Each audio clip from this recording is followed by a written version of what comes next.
অত্যন্ত দুঃখজনক একটা বিষয়। যতবার দেখেছি বুক ফেটে কান্না এসেছে, কারণ আমাদের প্রত্যেকেরই ভাই বোন আত্মীয় স্বজন ছোট ছোট আছে এবং বাচ্চারা তো শিশু, এরা তো এঞ্জেল আমার কাছে, একদম ফেরেশতা। তো এদের সাথে এত বড় একটা দুর্ঘটনা ঘটে যাওয়াতে যেটা হচ্ছে আমাদের একটু সচেতন হতে হবে। সব স্কুল কলেজ ইউনিভার্সিটি সব জায়গায় ফায়ার এক্সটিংগুইশের যে একটা ট্রেনিং, এটা সবসময় নিতে হবে, ম্যান্ডেটরি আমি মনে করি। এবং প্রত্যেকটা ইনস্ট্রুমেন্ট ঠিকঠাক মতো আছে কিনা প্রত্যেকটা শিক্ষা প্রতিষ্ঠানে, এটা খুব জরুরি। এটা সবার একটু মিলে সচেতন হতে হবে। আজকে আমি এখানে এসেছি ময়ূরপঙ্খী স্টার অ্যাওয়ার্ড সিজন 4-এ অভিনেত্রী এবং উপস্থাপিকা হিসেবে আজকে আমাকে সম্মাননা দেওয়া হচ্ছে। তা আন্তরিকভাবে আমি অনেক বেশি খুশি এবং খুব এক্সাইটেড ফিল হচ্ছে যে উপস্থাপনা আমার আরেকটা অঙ্গন, সেটার জন্য আমাকে সম্মাননা দেওয়া। যেটা বললাম, খুব বেশি ভালো লাগছে। অভিনয়ের জন্য অ্যাওয়ার্ড পেয়ে থাকি অথবা নাচের জন্য অ্যাওয়ার্ড পেয়ে থাকি, কিন্তু আরো একটা জায়গা আছে যেখানে আমি কাজ করি, সেটা হচ্ছে উপস্থাপনা। তো উপস্থাপনার জন্য যখন এরকম সম্মাননা পাওয়া যায়, সম্মান পাওয়া যায়, তখন ভীষণ ভালো লাগে। তো খুবই ভালো লাগছে। আমি এই মুহূর্তে ধারাবাহিক নাটক নিয়ে কাজ করছি।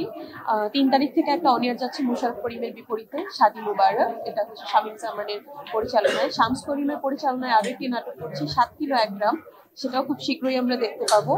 এবং আরো একটা নাটক হচ্ছে আমাদের, নাটকটার নামটা তো ভুলে গেলাম। আচ্ছা ঠিক আছে, শামস করিমের আরো একটি কাজ মোশাররফ করিমের বিপরীতে, সবগুলো কাজে আমি খুব তাড়াতাড়ি আপনারা আমাকে রেগুলারলি দেখতে পাবেন। আমার ভীষণ ভালো লাগে। মোশাররফ করিম তো এমন একটা ব্র্যান্ড যে ওনার সাথে যে কোনো, উনি একটা পাত্র, সেখানে পানি যেভাবেই দিবেন, যে পানি দিবেন সেটা তার মতো করেই একটা শেপ নিয়ে নেয়।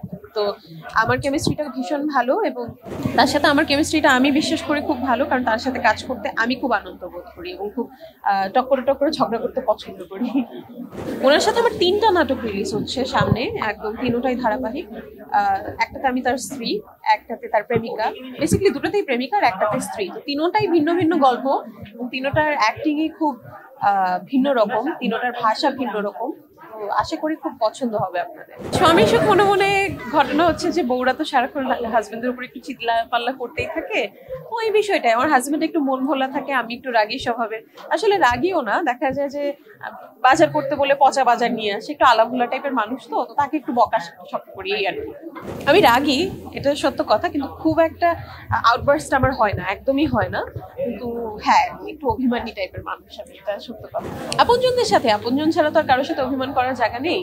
তো সেই অভিমানের জায়গাটা যাদের ভালোবাসি অনেক বেশি, পরিবারের বাবা মা ভাই, তাদের সাথেই অভিমানটুকু থাকে, আর কার সাথে থাকবে।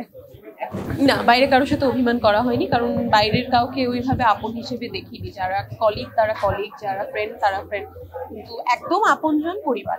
পর্দায় সবার সাথে অভিমান করা হয়, সারাক্ষণই অভিমান করা হয়, কাজই হচ্ছে আমার অভিমান করা। এক একটা নাটকে এক এক রকম। এক নাটকে তার গায়ে পাতলি ছুঁড়ে মারছি, এক নাটকে তার গায়ে সবজি ছুঁড়ে মারছি, এক নাটকে তাকেই ছুঁড়ে মারছি। তো অভিমানটা ওই পর্যায়ে। না না, আমি ব্যক্তিগত জীবনে এরকম একদমই না। আমি খুব ঠান্ডা প্রকৃতির। আমি রেগে গেলে একদম চুপ হয়ে যাই এবং কোনো কিছু খারাপ লাগলে সেটা কাউকে জিজ্ঞেস করতে পারি না, বলতে পারি না, আমি একদম নিস্তব্ধ হয়ে বসে থাকি। অত্যন্ত দুঃখজনক একটা বিষয়।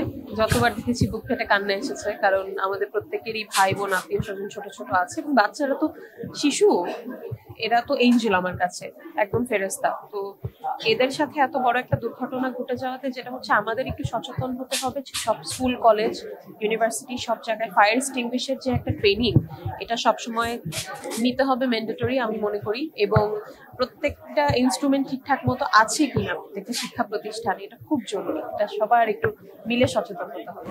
এটা খুব জটিল একটা প্রশ্ন, মানুষ হবে কবে সেটা তো আমরা কেউই বলতে পারছি না। এখন নিজেরই ডিপ্রেস লাগে যখন এই সমস্ত প্রশ্ন পাই। এটা আমি নিজেকে মানুষ না করতে পারলে আমাকে কেউ জোর করে মানুষ করতে পারবে না। কবে যে মানুষ হবো এই প্রশ্নের উত্তর শুধুমাত্র আপনিই দিতে পারবেন।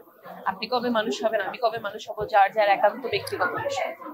প্রত্যেককে আমি অনুরোধ করব, এখন আমরা প্রচন্ড হিংস্র হয়ে গেছি, আমাদের ভেতর থেকে এই অ্যাগ্রেশনটাকে বের করে সহানুভূতিটা নিয়ে আসে। আমাদের ভেতরে সহানুভূতি, নম্রতা খুব কমে গেছে, যেটা একদম বাস্তব কথা। তো সবাইকে অনুরোধ করবো আরেকটু দয়াশীল হতে, আরেকটু মানুষকে 2 ধাপ বেশি ক্ষমা করতে, আরেকটু ধৈর্য ধরতে, আরেকটু রাগ কম।